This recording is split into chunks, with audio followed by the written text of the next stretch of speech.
خلي أغراضي لا تشيلينهم لا تشيلين أغراضي. Hello, my darling. 5-minute warning, everyone. And to let you know as well, Tessy, I'll be putting in a 10-minute warning and a 5-minute warning in the chat for you as well. If anybody has any problems, you can write in the chat to all the panelists too, if you want to share anything. Thank you so much.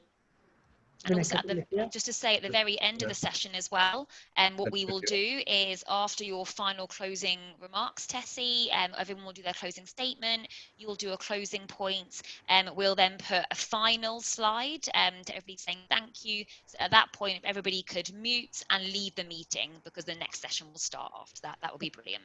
But I'll also put a reminder in the chat. Perfect. Yes, exactly. Also, as you mentioned, so the people who are not speaking, if they can mute their microphones, that would be lovely. As I say your name for the questions, you can unmute. All of the other people, please unmute, please mute, just so we don't want to have everyone else's discussions in the background. The Honorable Minister, as a team, I know that you're in control of the muting and unmuting. If she's on mute, she will not appear on screen. If she's unmuted and some noise or anything, even if she's not talking, she will be on screen, okay? So just make sure that the mute is on point. Look, I brought some Luxembourg to the discussion. That's great. And I would like to thank everyone for being part of today's conversation. It means a lot. We are truly honored to welcome you all. And Tessy, thank you in advance once again for the moderation. I'm sure this is going to be one of the most fantastic sessions I'm believing in that. It's going to be great. Thank you, Faraya. I'm really excited. And again, thank you for having me. And I'm looking forward to each and everyone's contribution. I think it's going to be so insightful. I think so. I think so. Once I leave, I will jump on the session. Okay. Quick question. Tessy, will you be sort of, 3 minutes? Do I have to time the 3 minutes and the 5 minutes, or will someone be doing that? I will do that, but would you like me to? I will do that. I think it's easier for each speaker if you also can mind the time for yourselves, because I don't want to be rude and shut you down. Okay. Also for the other speakers. I can do it and I will do it, but it's just I prefer not to, because it's just, I don't want to be rude. I don't want to come across rude. Oh, you couldn't if you tried.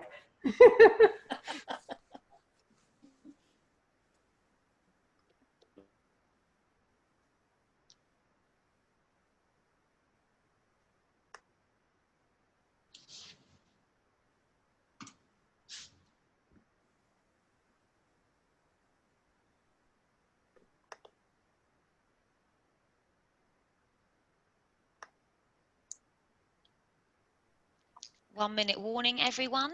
As a reminder, first we'll be having Faraya giving her opening address, then we'll be moving on to the session. Ambassador, I'm just going to mute you so that you're muted during Faraya's address, and then when you speak, you can unmute yourself. Thank you.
Excellencies, ladies and gentlemen, welcome today on the inaugural World Humanitarian Forum, New York.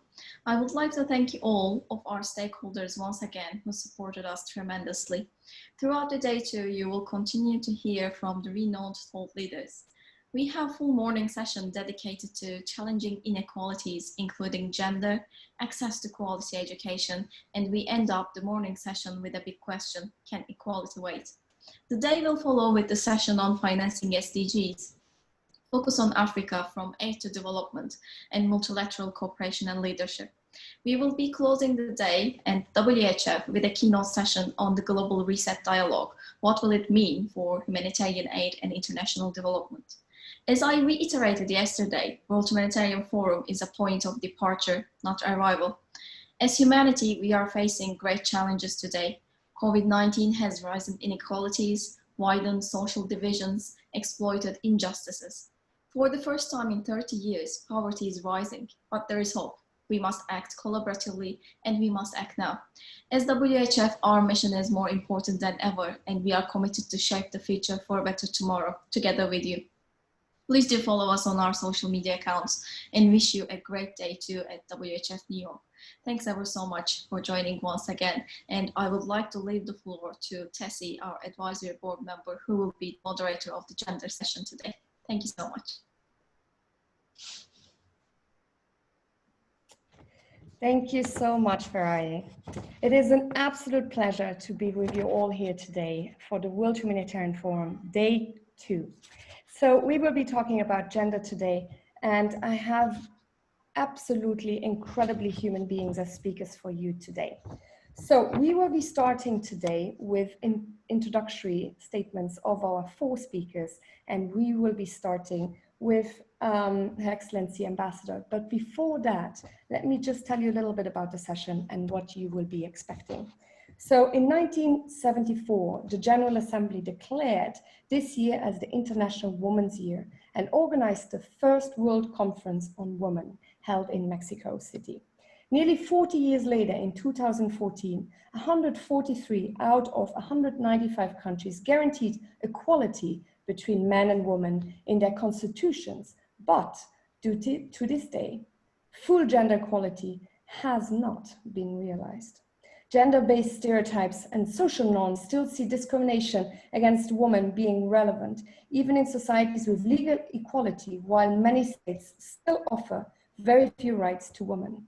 This session will be looking at the modern obstacles to gender equality of today and how COVID-19 has severely affected the rights of women around the world.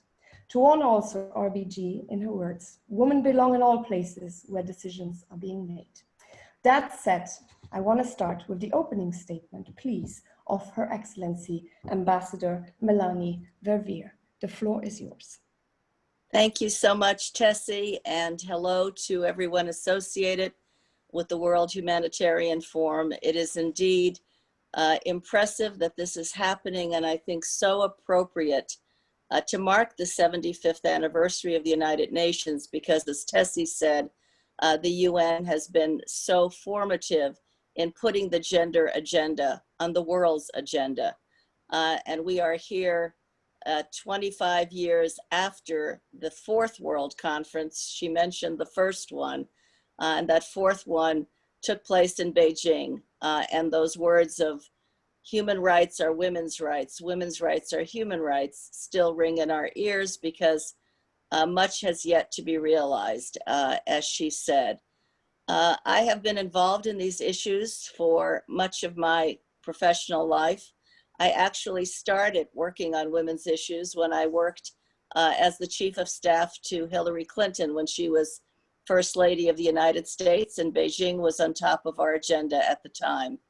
I went on to found an organization called the Vital Voices Global Partnership, because we recognize that women need to be working with each other across borders.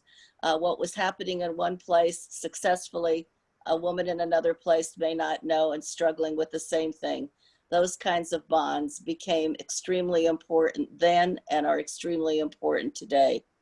And then I went on to become the first United States ambassador for global women's issues and traveled the world seeing firsthand not just what women were up against, but the extraordinary agents of change women have been all over the world and continue to be. And currently I'm at Georgetown University running the Institute for Women, Peace and Security. And we are focused on that vital role that women must play in the areas of peace and security, at negotiating tables, in relief and recovery work, addressing those big issues where they still are hardly present and are yet so essential. And what we are doing is creating that evidence-based case for how women make a difference and must be engaged on these critical issues of our time. So I will leave it at that as we go into the session. Thank you so much, Your Excellency. So I will go over to speaker number 2. If I may, Ms. Asahi Pompey, could I ask you to give us your opening statement, please? Indeed. Thank you. I am absolutely delighted to be here. My name is Asahi Pompey. I serve as president of the Goldman Sachs Foundation and global head of corporate engagement. I'm honored to be a part of this discussion alongside my global sisters, visionaries who've dedicated their lives to advancing gender equality around the world. Last year, I had the privilege of speaking at the Idea Gen UN Empowering Women and Girls 2030 Summit. And this year, though we're virtual, the UN Assembly meeting is arguably more critical than ever this year. And Tessy, I'm gonna do something. I'm gonna sound the alarm bell. I'm concerned that we're in danger, that COVID-19 and its impact blast radius could undo decades of progress and work towards advancing our 5th Sustainable Development Goal. Girls who were in school today, last year, are no longer in school this morning and this afternoon. Mothers who had jobs this time last year are no longer employed. When will they return to the workforce? When will those girls return to school? Women entrepreneurs and small business owners, constituents that I have to say is near and dear to my heart.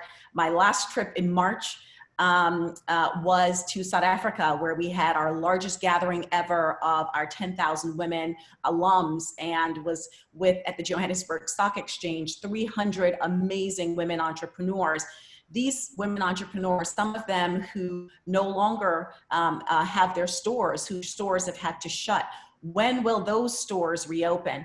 And in particular, this is critical because we all know, the ambassador and all of our other panelists and you listening, that when you empower a single woman, you empower a village. Our 10,000 women graduates show us that on average, 90% of them mentor at least 8 women in their community. When will they get back to that work of lifting the global community? And so we have a real danger during this time period. But I would also argue, I'm an eternal optimist, that we also have a tremendous opportunity, that this becomes a springboard for change, a springboard and a catalyst for additional advancement as we see it. It's been almost 20 years since my fellow Goldman Sachs partner, Kathy Matsui, published her groundbreaking report, Womenomics. We know that the economic empowerment of women is the engine to equality and ensuring a more shared economic growth and progress. So I would say at this time, you listening leaders, thinkers, creators, influencers of the world, we come together to really, and I'm really thrilled that Tessy got us all together to really talk about ways in which we can continue to advance the agenda towards gender equality. In terms of my specific role at Goldman Sachs, I've worked at the firm for over 14 years, and I'm the primary liaison with nonprofits around the world, identifying opportunities for strategic partnerships in all the communities around the world in which we work and live. Over the last decade, Goldman Sachs has made an over $2.5 billion philanthropic commitment and investment in communities around the world. We know that when we empower women, we empower a whole community, and our 10,000 Women program, which we launched over a decade ago when there wasn't as much focus, if we can turn our lens back to that, in investing in women entrepreneurs. And we've worked with, while the program is called 10,000 Women, we've been able to serve over 100,000 women in the last decade. So I'll talk about that a bit more and the impact on economics, but I'll leave it there for now. Tessy, thank you so much. Thank you, Asahi. That was a really incredible opening statement. And I do agree with you absolutely with ringing the bells now, because we are in trouble to lose what we have been working on for so long. So thank you for that. So moving on to speaker number 3, please. The Honorable Minister Zurida Kamarudin. Could I please ask you to do the opening statement? Thank you. Hello, everyone there. Good night to all of you. It is 9 p.m. in Malaysia. So thank you very much for inviting me to be part of the panelists for this session. And this is my first exposure to this World Humanitarian Forum. And I heard Melanie has attended this session for the 4th time, and this is the first time for me. So Alhamdulillah for being able to make it for this session. And at the background of me is our state election in the state of Sabah is going on at the moment. So by the way, I started my career in politics. I used to be a corporate person, so I was then gender blind, because to me it goes by merit, and you perform, you go, you get to climb the succession ladder. But then when I was exposed to this reformasi era in Malaysia, somewhere around end of 90s and early 20s, then I realized that I was exposed to this community, the women community of the other rural areas and so on and so forth. And this group of women, I think they need to be coached, to be led. And I realized that the Malaysian women deserve more than what they get, because with the resources that the government has, the country has, they should have a better share, a bigger share to those resources. And because of this passion, then I came into politics and take up the leadership of the women wing of the party after being in the political arena for about 7 years. I took up the women leadership. And from then onwards, I realized that I've got to do more than what the Malaysian women, when you see out there, because in terms of the global gender gap, Malaysians women has very high exposure for high opportunities for education, as well as for in terms of health. But in terms of economic contribution and also political involvement, we are very, very much down the line. So because of that, I think I feel that with the women participation in the political world as well, or in the community, is very important, because half of the population is made of women. And if we are not making changes to their life, it will not make the nation improve as well. So when these women, we are empower them, they're very much committed and dedicated to what they want to do. And so therefore, we have to give them the equal opportunities, and so that they can expose their potentials. No doubt, these are the women at the grassroots level. They are not that educated. They are not that exposed. So it takes quite a toil for me to sort of groom them along the way. But having said that, I made my way through. After 10 years, I made it to be the first time parliamentarian in 2008. Then after that, 2 terms parliamentarian, and it's the 3rd term parliamentarian. And at the 3rd term, we managed to rule the government, the government, and I was made to be the housing and local authority minister. So with that, having that position as a minister, it gave me a chance to mainstream the gender, the women. So gender mainstreaming, where women are in power, we should capitalize on that. Then only we are able to expose the women. If we are not doing that, therefore there's not going to be more women to be out there. So even though Malaysia, like I said, has captured a very high percentage of exposure of women for education and health, but in terms of decision making, they're still very, very low behind. So this is where we need to make the nation understand the gender sensitization of the man, that women's role is very important in nation building. So the first thing that I empowered the women in the rural areas, especially, or the women throughout the country is to make them understand of their contribution to the nation building, because by virtue that they conceive, by virtue they delivered, by virtue that they breastfed the children, and also they look after the children, this is a very big contribution to the nation.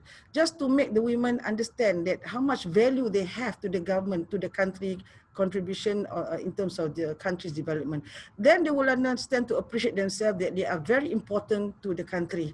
Otherwise, there will be no future generation and there will be no future population, and of course the country will not bloom for that matter. So having able to make them understand of the importance of their role, this helps me a lot to draw up more women to participate in politics and so on. So now in my ministry, I have to take care of 4 main portfolios. That is taking care of the housing. Honorable Minister, sorry to interrupt you. Could you go into detail more about? Yes, you're already way over that. All right, okay. Sorry about that. Thank you so much. It's okay, right? Thank you. We will hear more about all of your incredible work within the questions. Thank you. So we're moving on to the last speaker for her opening statement. Also absolutely a true superwoman, in my opinion, Her Highness Sheikh Intisar Al-Sabah. Please, the floor is all yours. Thank you, and I'll put my clock going.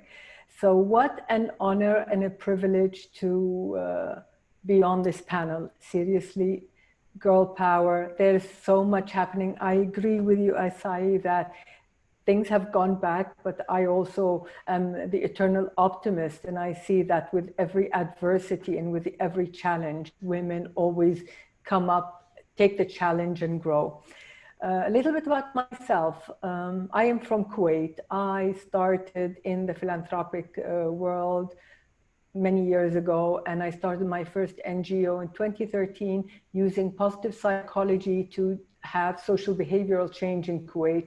Since then, we've gone into schools.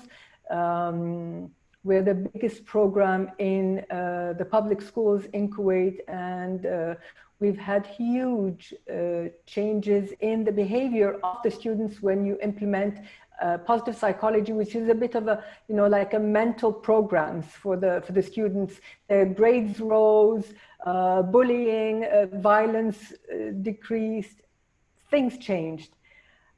From there, I started my NGO, which is Intisar Foundation, which is the only NGO in the Arab world focusing on females and how to support them psychologically using drama therapy. When we decided to use drama therapy, we realized there's a lot of aversion to any psychological support in the Arab world. So we had to be very creative, very forward thinking, and also to do something that women would like to do and would grow their internal capacity. And so drama therapy was a perfect answer. Not only did it raise their voice, as your Excellency Ambassador Melanne said, vital voices. Women, when their voices are heard, they have more courage to do more and more.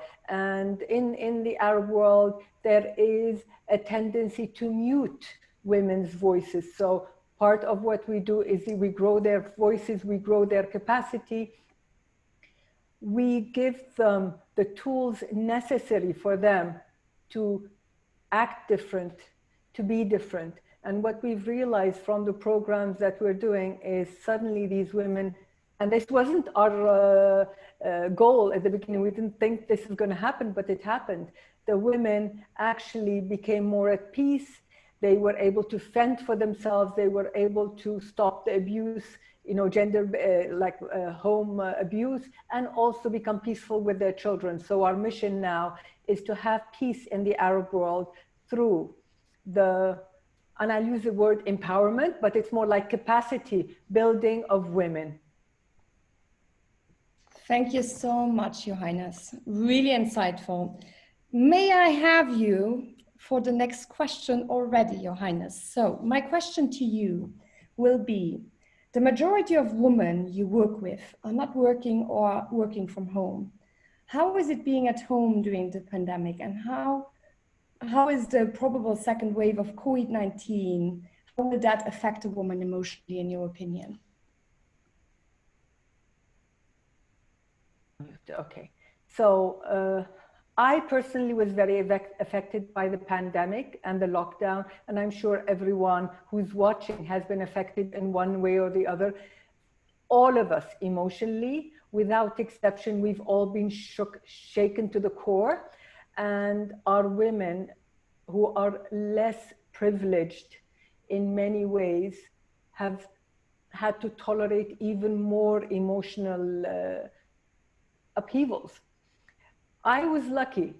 I have a nice home, plenty of space for me and my daughters to live together, and space for me to be by myself. Our women live in either very small confined spaces. They live in very congested areas, not hygienic most of the time, and sometimes in a single room with no windows. So to even think about what they went through, I can't even think about what they went through. But what I'm happy about is from week one in the foundation, we reached out to the women. From the first week, we reached out, we checked on them. Are you okay? By phone, is everything fine? And they were, from the first week, falling apart. It's hard to be in a home with so many children. And sometimes, not always, but majority of the time, with the poverty, the violence increases at home. Violent husbands, if not violent physically, then violent verbally. It was very hard for our women. So we don't know how to do drama therapy online. No one knows how to do virtual drama therapy. But we learned, and we learned very quickly. So from beginning of week 3, we started virtual sessions with the women. Anything from breathing to checking in on their emotions to massaging their body, because trauma gets stuck in the muscles and in the joints. They live in very small spaces, so they're unable to move. So just, moving of the body, we were able to support them. And I'm so glad we were, from week 3, to be able to take on the strong trauma of the pandemic. And because of that, now we're doing an online course, and we've learned how to deal with the women. And this has been like a horrible blessing that we're able to deal now with more women, not only face to face. So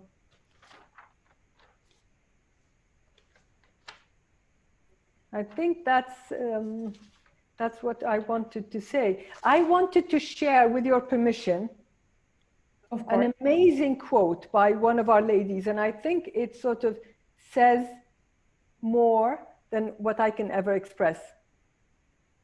I was scared of my husband. It was hard to talk to him.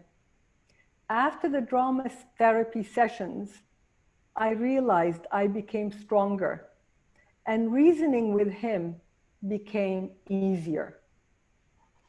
So we've got tens and tens of these testimonials from the women, and basically, and I always advocate for mental wellness, and I'll continue advocating for mental wellness, because from our experience with dealing with the women, the more we build up their capacity on the inside, the more we build up their courage, their self-esteem, their self-worth, the more they realize they can be equal to everyone.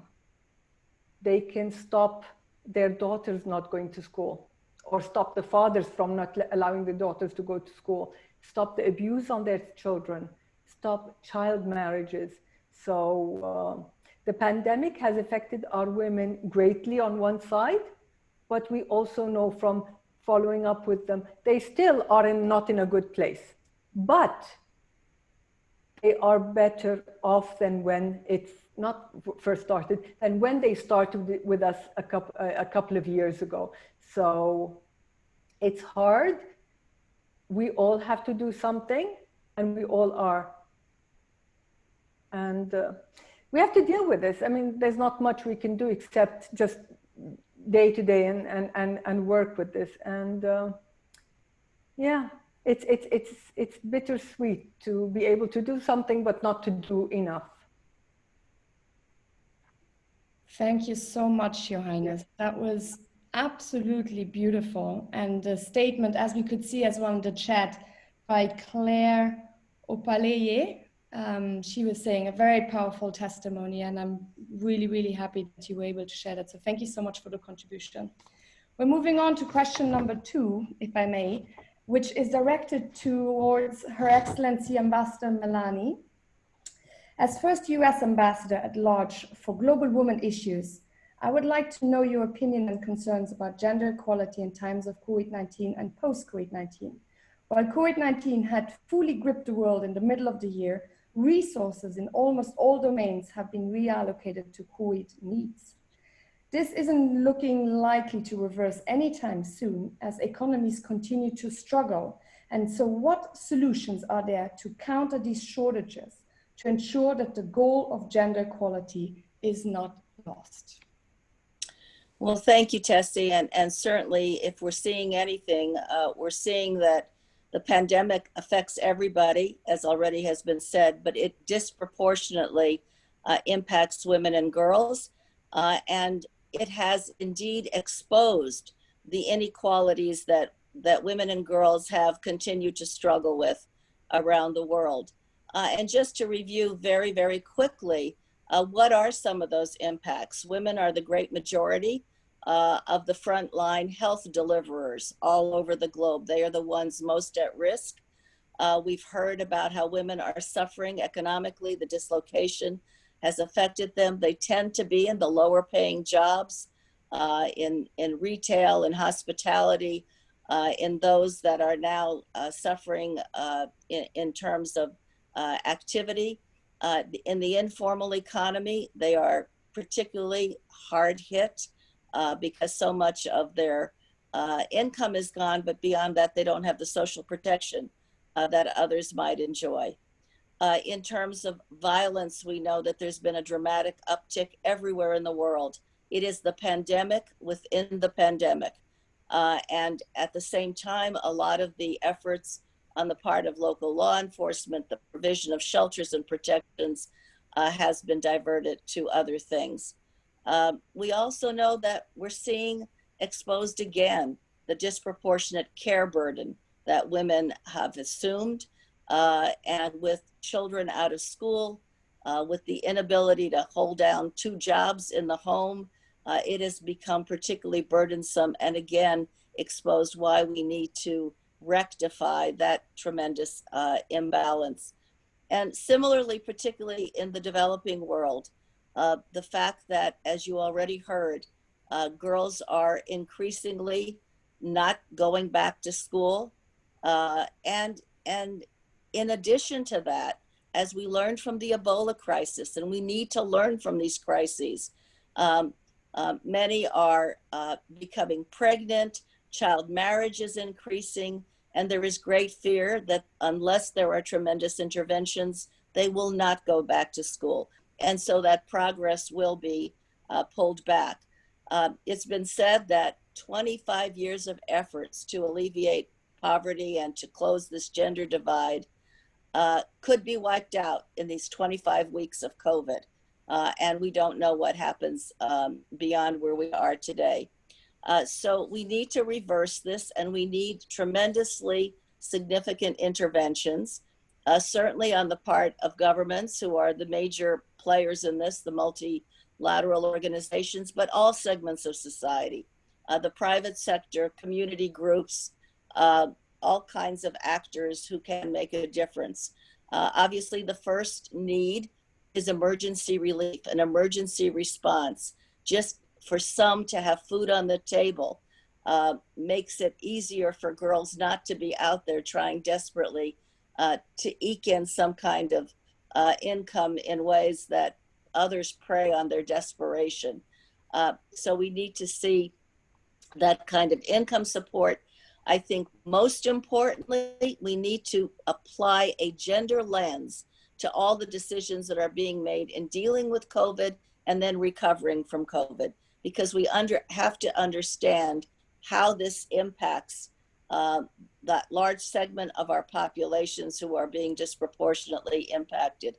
Women need to be part of the decision-making process. We're seeing in many places that women are being pulled out, even at the community level, where they have the experience, the know-how, and the understanding of what needs to be done.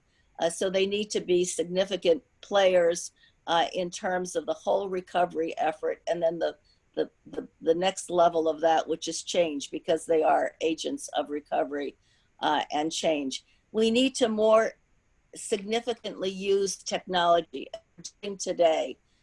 Many are easily able to access technology, but even in the poorest places, we're seeing that the ability in the informal sector to utilize technology for delivery systems of that's been planted to those in need, etc., is making a difference.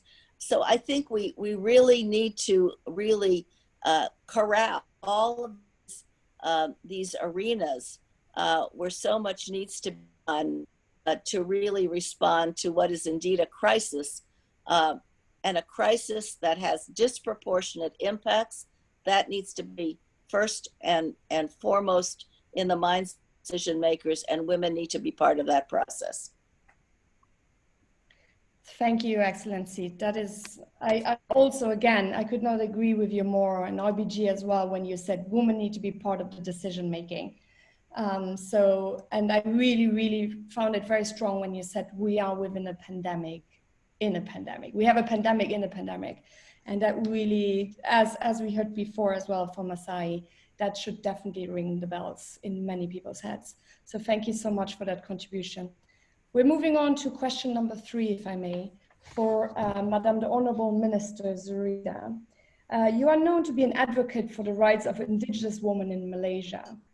In discussions about the SDGs and development, it is common to talk about applying a gender lens when addressing issues in these 2 areas. As we move into the decade of action, how can new ideas and innovations that come forward apply this needed gender lens to address new challenges? Honorable Minister, the floor is yours. All right, thank you, Jessie. Right, okay, with regards to what I wanted to put on my last session with just now was that in terms of my capacity as the Minister of Housing and Local Government, where I took care of local government, housing, as well as the fireman and rescue team, as well as waste management in my portfolio. But putting to gender lens is very important to make them understand that the way women think is different from the men. So women's perspective of issues is different from men. So for instance, in terms of housing development, so I would always put that if it's a women architect, they will think of who spends most of the time in the kitchen is the women. So therefore the kitchen has to accommodate the needs of women. So if you see the kitchen cabinet in Malaysia, the way it's built, it's like 6 feet tall because it's the man architect that is building it, because they are 6 feet tall. When the women goes to the kitchen, they're 5 feet 2 inches. So they most of the time they have to take up a stool or a ladder to climb up to pick up something from the cabinet. So if a women architect that comes into play, she would be more designing a more practical aspect of a kitchen where she understands how the women move around the kitchen. So this is something that we need to complement in nation building or in whatever capacity work that you do, that you have to consider the perspective of how a woman thinks. So in terms of development or property development as well, where the toilets, for instance, so in Malaysia, we are still patriarchal society where the men's toilet is bigger than the women. But the women needs to have more space in the toilet than the men, because the men do two business at 2 different places. The women have to do 2 business at 1 place. So therefore they need a double space, and not forgetting that they also have their children sometimes with them. So these are the things that they have to make changes in the development area or property area development where it's under my ministry. And that also in my fireman and rescue team, where we want to encourage more women to participate. So, but then this is a man's career. That's what they said, because it's quite a very physical task kind of job. But then we need more women, because in times of troubles, in times of calamities, women need to be there to serve the traumatic victims, in terms of counseling and calming them down, we need more women to be there. So with that aspect of thinking, then only they are able to understand why we need more women in certain places or across, I think most of the jobs and across any jobs that is there, we need women contribution and women participation. And if we don't have women participated in this sort of industry, for instance, the oil and gas industry, where we have these engineer women who are there, so they were given overall coveralls, the uniform. So they do not design for women, they design for men. So until a woman came to that profession, then they will be able to tell that, hey, this is not fit for women. So then only we are able to fit in the women's needs wherever they are, in whatever capacity they are. Talking about the SDGs, I think SDGs, all the 70 SDGs hit across the women, because women participate in, women are there in all the 17 goals. So in terms of waste management, it's the women that is most of the time handling the rubbish, because they're in the kitchen, they cook. So it's them that we should empower to be taking care or to participate in more progressive or more what shall I say, in terms of waste management. So we should educate them more. How do you want to go about recycling these products and making money out of it? So this is about empowering the economy as well. So these are the things that we should be putting in a mainstream position like mine. I should be the one who should be advocating and supporting women participation and ensuring that at all levels of my ministry, they at least appoint 30% women in their department. So then only we are able to raise the women participation. Because if you're in that position, you are not able to bring out the necessity of women to be there, then the women would not be given the equal opportunity to rise, equal opportunities to be part of nation building. And of course, again, the women thinks differently from the men. So it's very important to include women. And research says, Harvard says that women contribute and make more productive workers in most of the agencies. And this should be recognized. And therefore, women should be given more equal opportunities. Thank you. Thank you, Honourable Minister. And it was really nice to hear for once also the more practical, everyday life aspect of it, such as with the example with the toilet, for example. I totally agree with you. Everything that we're living in the world, really, or most of it, is designed and engineered by men. And it's time to change that. Totally agree with you. So moving on to question number 4, if I may, for Ms. Asahi Pompey. You have had a vast experience working with foundations, such as in your role as Global Head of Corporate Engagement and President of the Goldman Sachs Foundation. Partnerships and foundations can be a powerful means through which to empower women. For example, the Goldman Sachs Foundation partnered with the International Finance Corporation to create the Women Entrepreneurs Opportunity Facility, which has provided capital to over 53,000 women entrepreneurs in 33 countries. How else do you think that foundations can or have played a role in women's economic empowerment? The floor is yours. Thank you, Tessy. I think there's a really powerful role for foundations around the globe. A number of your panelists have been keenly and very closely involved in driving the work of foundations. I think it's a trifecta of things. I think in terms of foundations' role, 1, it's partnerships. 2, it's sharing knowledge and data and information about what's happening. And the third one is capital. Now, let me talk about partnerships. You know, we all know the saying, if you want to go fast, go alone. If you want to go far, go together, go with others. Well, we want to go far, and we must go far for the advancement of women around the world. And partnering with the IFC, I'm glad you mentioned that particular WHF facility, has just been a tremendous way of really reaching more women, more geographies, more businesses. So partnership, I think, is one of the key ones. The second one I mentioned is sharing data and information. What COVID-19 has really unveiled is that women are both, on the one hand, essential, but expendable. What do I mean by that? 80% of care workers around the world are women. 60% of the individuals who've lost their jobs as a result of COVID-19 are women. We've got to lay bare, and people have got to really see and understand the tremendous impact of COVID on women and girls around the world, and sharing that data and information, I think, is a key way of doing that.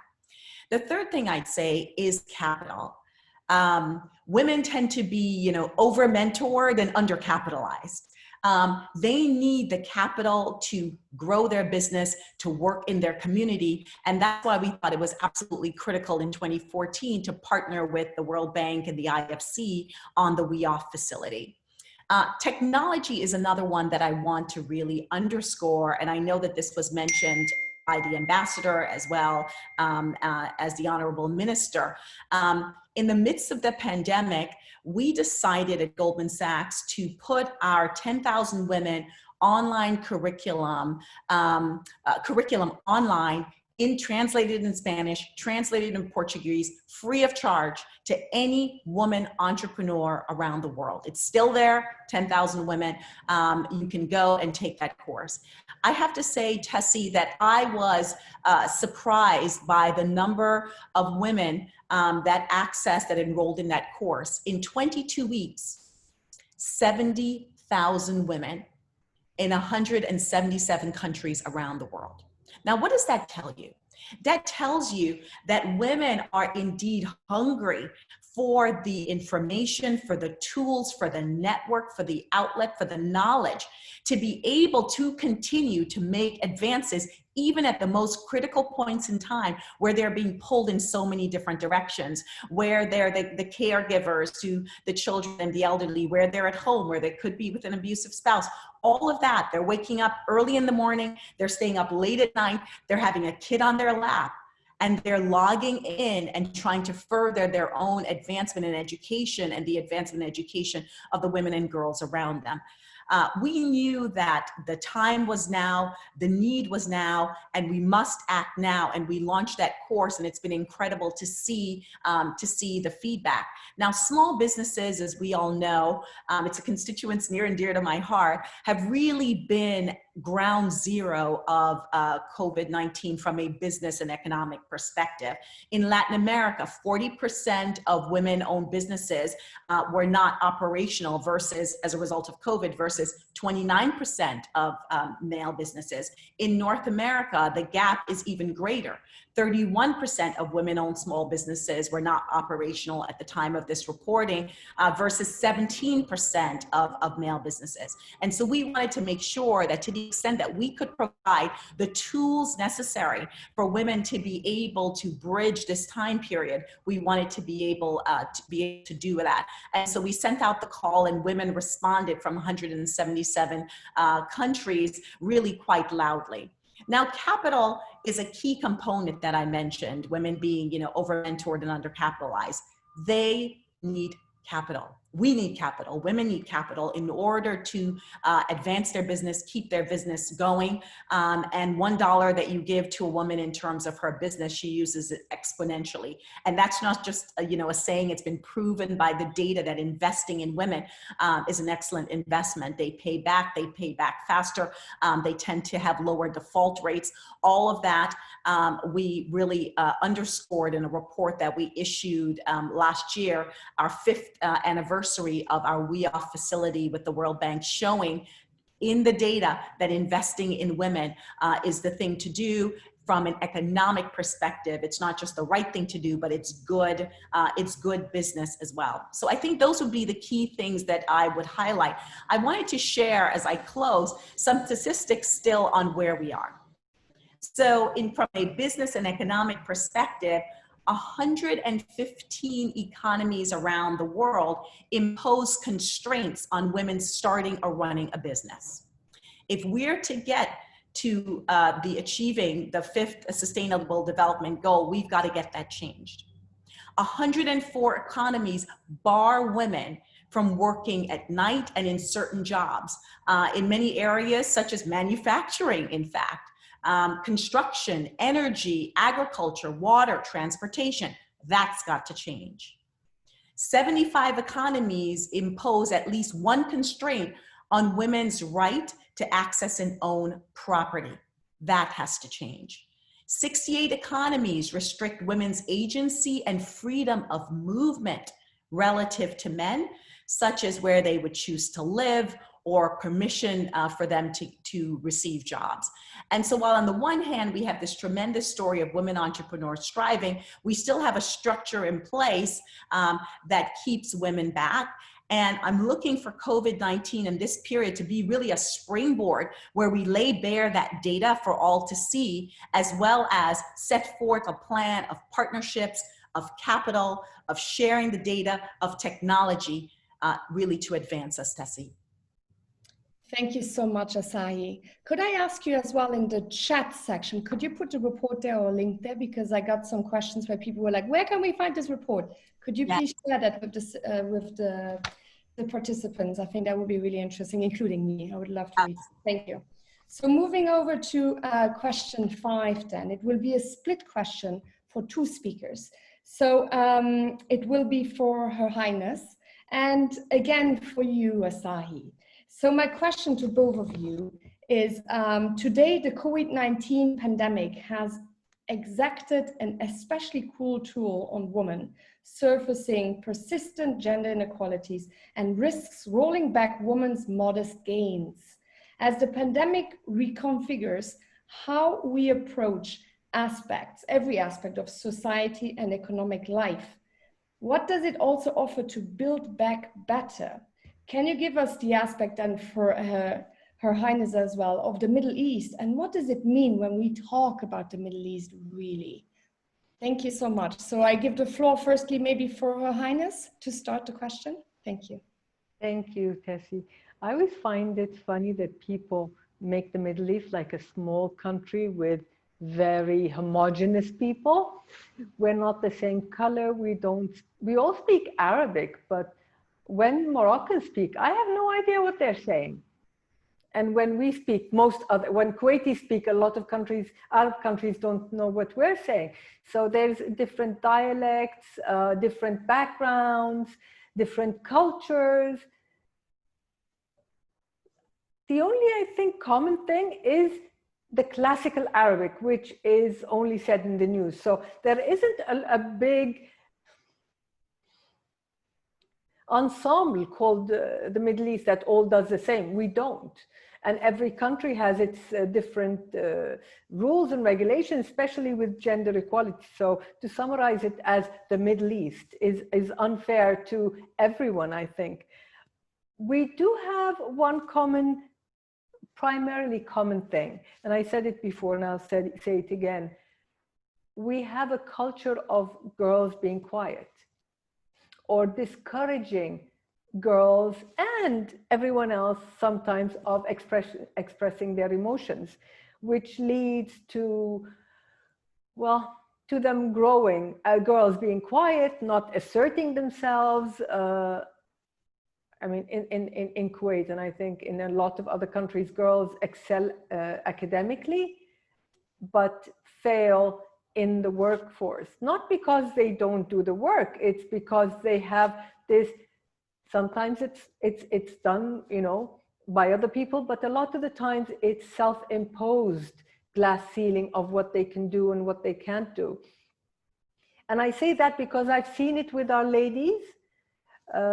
They start off thinking, oh, they can't do anything, even though most of them have done a lot of economic courses or entrepreneurial courses or how to become self-employed, but we're talking to their heads, we're not talking to their internal emotions of lack.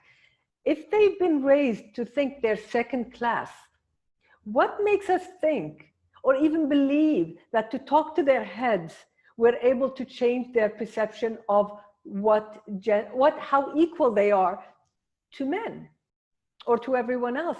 So that's one of the things we've noticed is when drama therapy, the great thing about drama therapy is it's a triangle of different things. So it heals the emotion, it goes with the narrative. So it's a narrative based or expressive based, it's emotional based, and it's also body based. So when you heal all three, you get this huge exponential growth in the person that we're supporting, that suddenly they realize, oh my God, we can do so much. And we have a refugee, a Syrian refugee who thought she couldn't do anything. And after she did the course, suddenly now she is a business owner with 15 other women. So mental support gives huge change to the person.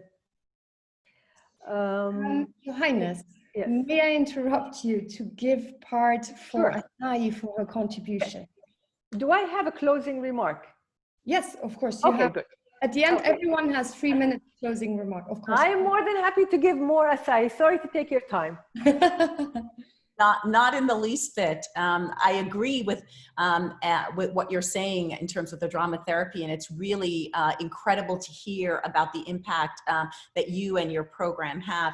Tessy, to answer your question, often people say that we don't realize that we're in a historic moment until it's over. I would argue that all the panelists and all of you listening and watching us today, you can feel that we're in a historic moment. And in order to make the historic moment really a watershed moment for women, you asked what more could we possibly do? Bring more men along. I think we have to do that in order to really have a watershed moment, is really bringing more men along, whether it's to sharing the data or otherwise.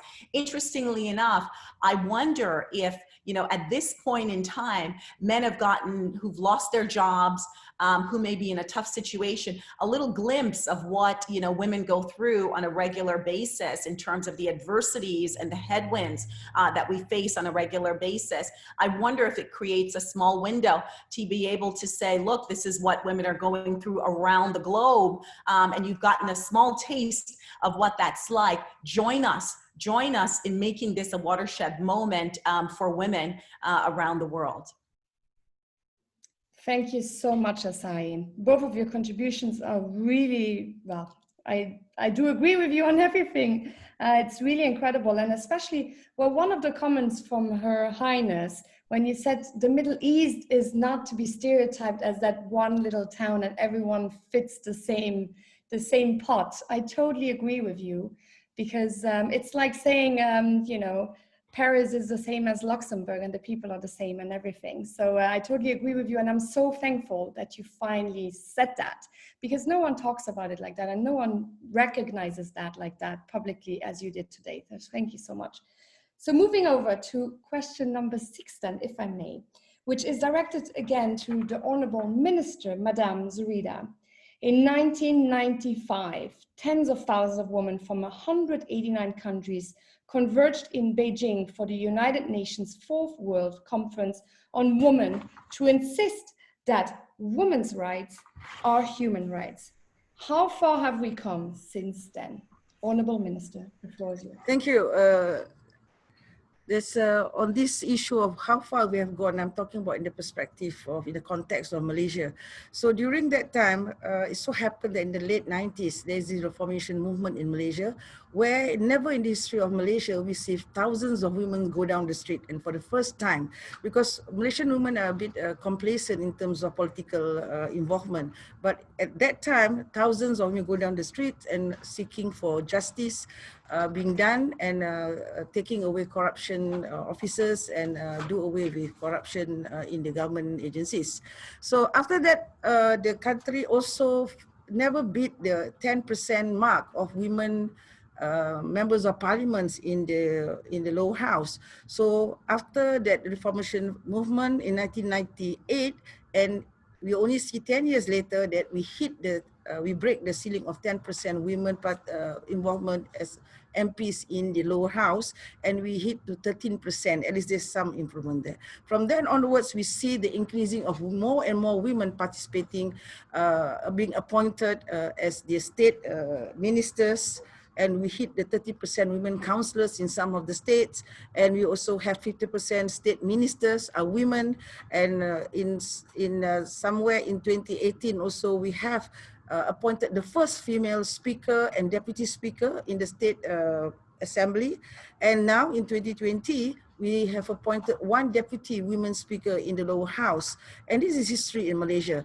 And not only that, we have increased in appointing women as the head of government agencies, as well as some of the corporate organizations, the big ones, are being headed by women, and the central bank is also being headed by women. So we see the increase of participation in women after the Beijing Declaration, and we brought back. But however, we still are not able to touch the 30% participation from women in the political area, simply because the political parties are still patriarchal, and we are trying to make way to impose some kind of quota system so that women are given designated seats.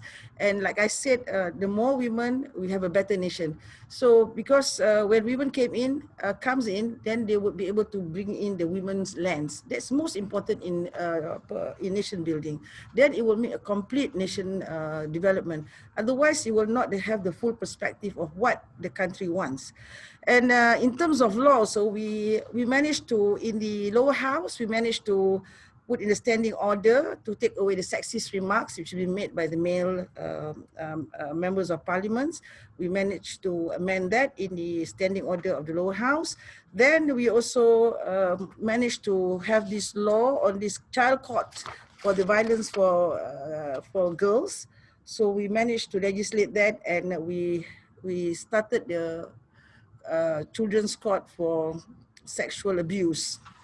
And now we see that what's most important is about gender mainstreaming, like putting women in this position. And some women of those put in those positions, they do not understand the importance of gender mainstreaming, why they should promote, why should be part of advocating for more women to come in. And it's in their position to make policies so that more women can come in. So this is something that I would want the women leaders in position, because some of them, where you are in position, they thought that they are there because they are good, they are just like men, but they don't understand there are women there who has the potential, but they just do not know how to go about in that direction where they could unveil their potentials and where they can capitalize. Like someone was mentioning just now, they are over-mentored and undercapitalized. That's what is true, that's happening in the country. So it's just that they need the, like I mentioned again and again, is the equal opportunity should be given to them, and space should be given to them. So it's just that when there is job vacancies and so on and so forth, the men think they do not want to take the trouble of finding that women to fill up the position. But if a woman is there, she will make the trouble to find that woman to fill that position, even though it means like looking for a needle in a haystack. There's sure to be a woman out there that is capable and qualified to do the job. So that should be the policy. Thank you. Thank you so much, Honorable Minister. That was really insightful, and congratulations already on all of the achievements you have done and have achieved in Malaysia. It's really commendable. So the last question for today is question 7, which is directed to Her Excellency, Ambassador Melanne. 25 years after the Beijing conference, alongside the United Nations Sustainable Development Goals, the Beijing platform remains a powerful inspiration for advancing women's rights, and as a collaboration of the Rockefeller Foundation and the Georgetown Institute for Women, Peace and Security, a report has been released recently on accelerating progress on women and girls.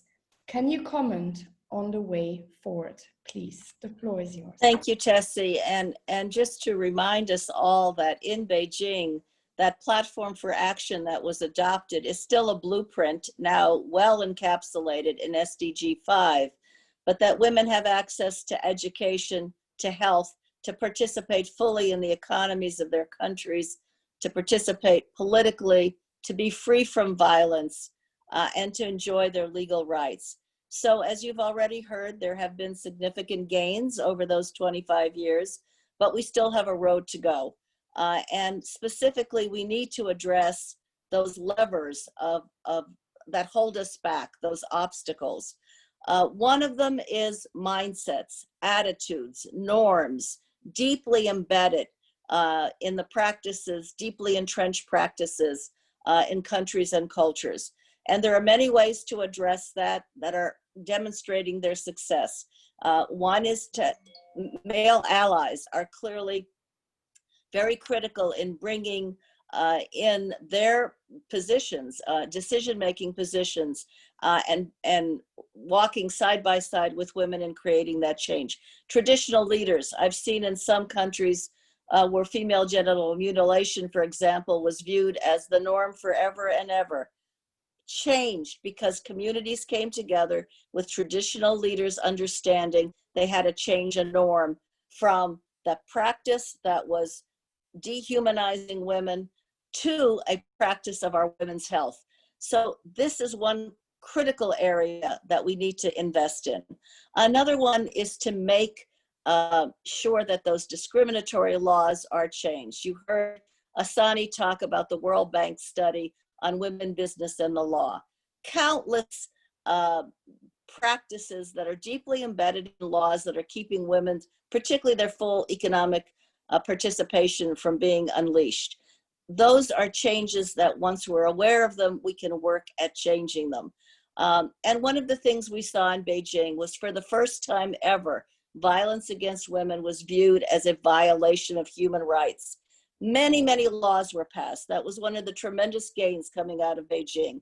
Many of those laws, however, are not well resourced.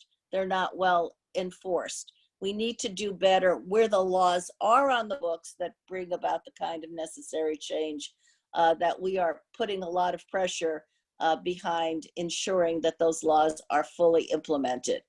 Thirdly, there's pushback going on in many parts of the world today against women's progress, demonstrating there has been progress made, but there are those who want to end that progress or cut it short. Collective action in those places, particularly where we're seeing this authoritarian backlash, needs to be addressed. Also, in the area of women's participation, you heard from the Honorable Minister about her time in Parliament and the work she's doing now in government. Inclusive decision-making is absolutely critical. Women's experiences, talents, perspectives need to be part of the decisions that affect men and women, except that men are making a large number of those decisions. And we see from the lowest level in India, the panchayats, what a difference it has made. It's called the silent revolution in democracy, to bring so many women into local governance. And we've seen it at the highest level in dealing with COVID. Who has gotten superlatives in terms of addressing the problem? Those few women prime ministers and presidents, and we know them all now, who have so exceptionally dealt with the COVID problem. We need to invest in and focus on women at the grassroots level. They are on the front lines and their work is absolutely essential. And no matter where we sit, we need to be understanding that that role that they play needs to be invested in, and they are increasingly being pushed back. Again, technology in terms of the simple cell phone. The simple cell phone has enabled financial inclusion. It has dramatically helped women deal with self-protection. It has been a tool for education. And of course, the internet. We've got to recognize that we can't leave so many women in particular out of the technological change that is all about the future. And lastly, I would say, we're talking about the 75th anniversary of the United Nations and what it represents. Multilateral organizations, starting at the UN, have established a lot of the frameworks in which so much has happened and needs to happen. We've got to move from those beautiful words to those exceptional frameworks to realizing them. And I think that's an oath we can all take in this anniversary year to really make multilateralism work more effectively. I would say with this COVID crisis and this journey we've been on, that this is our moment. We must seize this moment. We must meet it. And if not now, when? Wow, that is absolutely, yeah, very powerful. I totally agree with you. And for people who listen, to put the funding behind it. As Asahi said as well, we need capital. because otherwise it's not going to work. Totally agree with you, Your Excellency.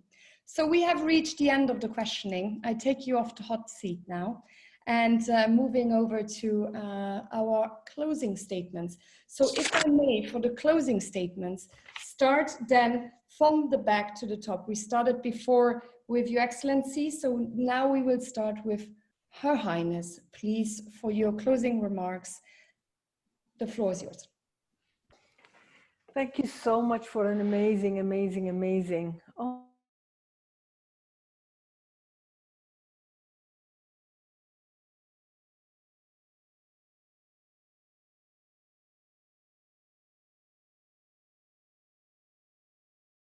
Equality issues, and also in all sustainable, so sustainable gender equality issues and also sustainable humanitarian issues. Well, most people forget that when someone is mentally well, they perform so much better. They can live a better life. So if there's one ask, I'll just do one ask before I leave, is please, please, please take in consideration for all primary humanitarian or primary gender-based gender equality issues to take the mental wellness of the recipients and to, to take it and work on it, because without working on people's mental capacity, they won't go far. They'll go, but they won't go far and they won't continue. So mental, again, I'll say it, mental, we have to work on people's mental well-being. Thank you so much, Your Highness. Your Honorable Minister, Zoraida, please, your closing statements. Thank you, the Global Humanitarian Forum, for inviting me, and all the panelists. Thank you for sharing, and I hope that it will be the start of our communication from now on, so that we can share all the success stories and all the experiences you have. So as far as I'm concerned, I'm very much action-oriented person, and I hope that we have a lot of, the last time we have MDGs, now we have SDGs, and probably there's will be another G somewhere around after 2030, but we fail to fulfill all these plans. So I really hope that we should all together put, all over the world, everybody should be trying, not only the women fighting for the women, the men also has to get their role to help the women out there. So it's not, it's gender sensitization is very important, and so that they understand why the need to have women to be part of nation building. It's not to compete with them, not to be more than men, but it's the gender lens that's most important. Because I think all of you agree, women think different from the men. No matter how your husband say that, when you're about to deliver a baby, I can understand how painful it was. Only another woman would understand the other woman. There's no way a man can understand that, because they don't go through that experience. So for that, again, once again, thank you very much. You make me laugh. As a mother of two sons, I totally agree with you. Please, Mrs. Sai, could you give us your closing statements?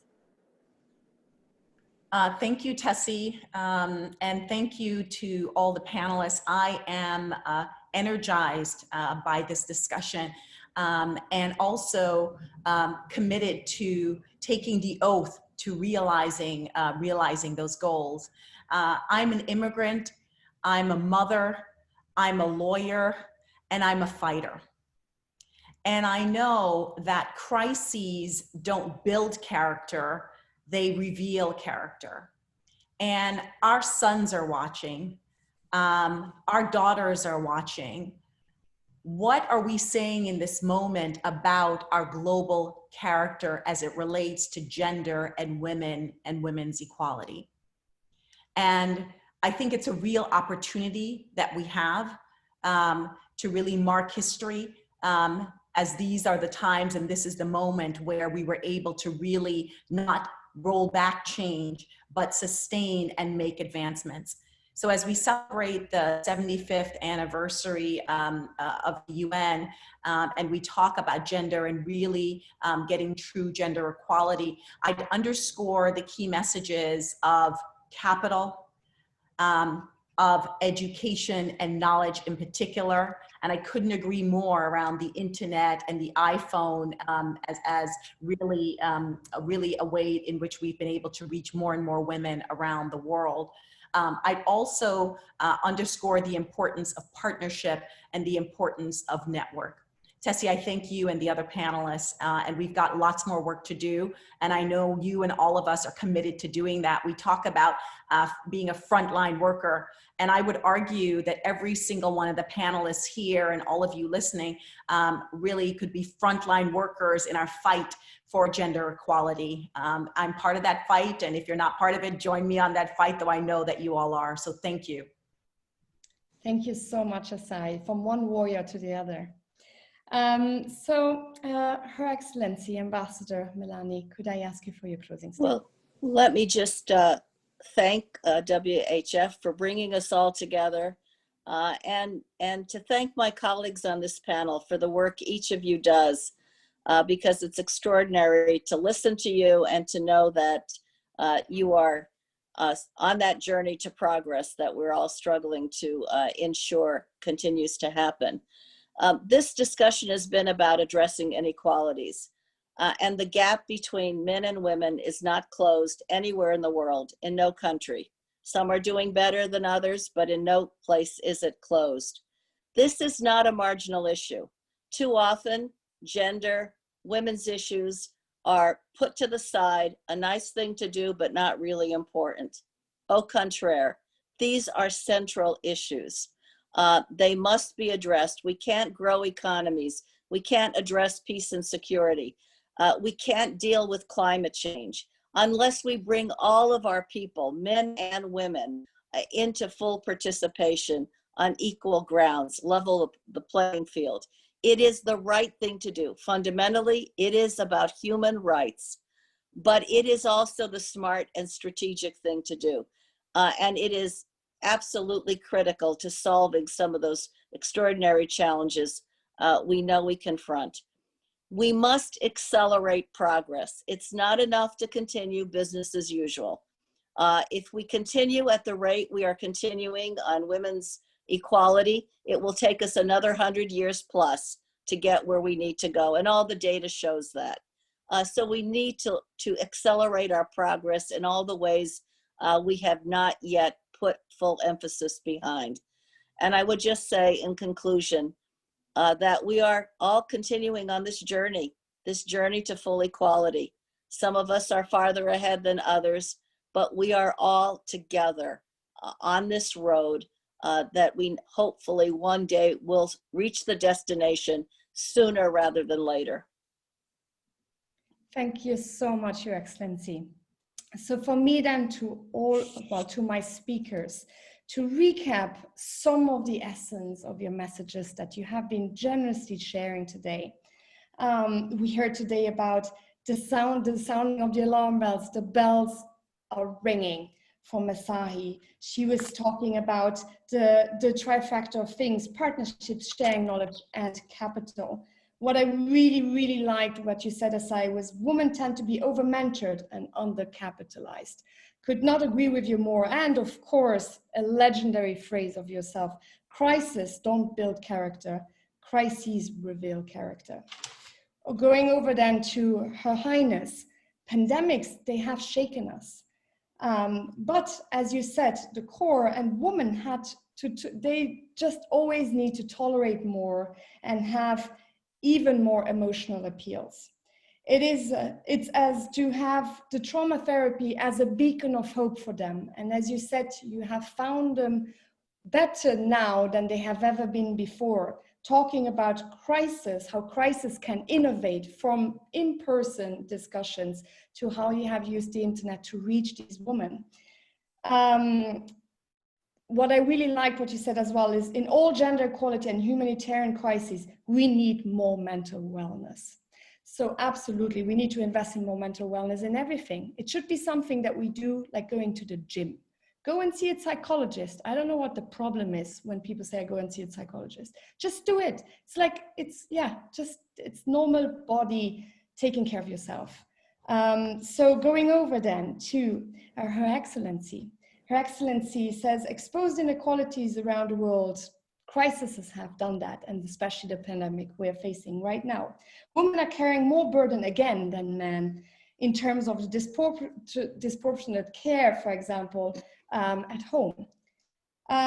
Your statement that we have a pandemic within the pandemic is just something I can see like an RBG quote, but to your name exactly with that, because people don't think about it, but there's so much happening within that pandemic. And as you said, it has been exposed, and now you cannot just not see it anymore. And I hope that our leaders really take that finally into consideration and use their rank, their position, to actually do something for their people properly and not just their egos. Moving over then to the last speaker, the Honorable Minister.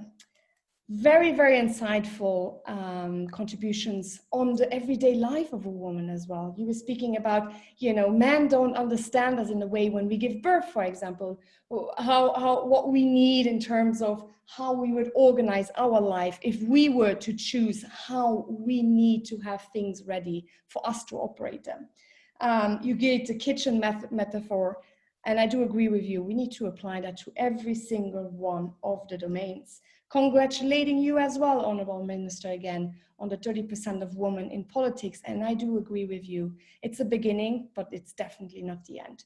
So I hope for you and for the government of Malaysia as well, that there will be a quota system being introduced hopefully soon, for the sake of your country. Because as you said, and RBG would totally agree with you, and I'm sure every one of this panel, the panelist speakers as well, is that the more women, the better nation. So there you go. That's it for me. To all of you, thank you so much for your generous contribution, for being so open and so wonderful today. And I'm looking forward to keep in touch with all of you after this conversation.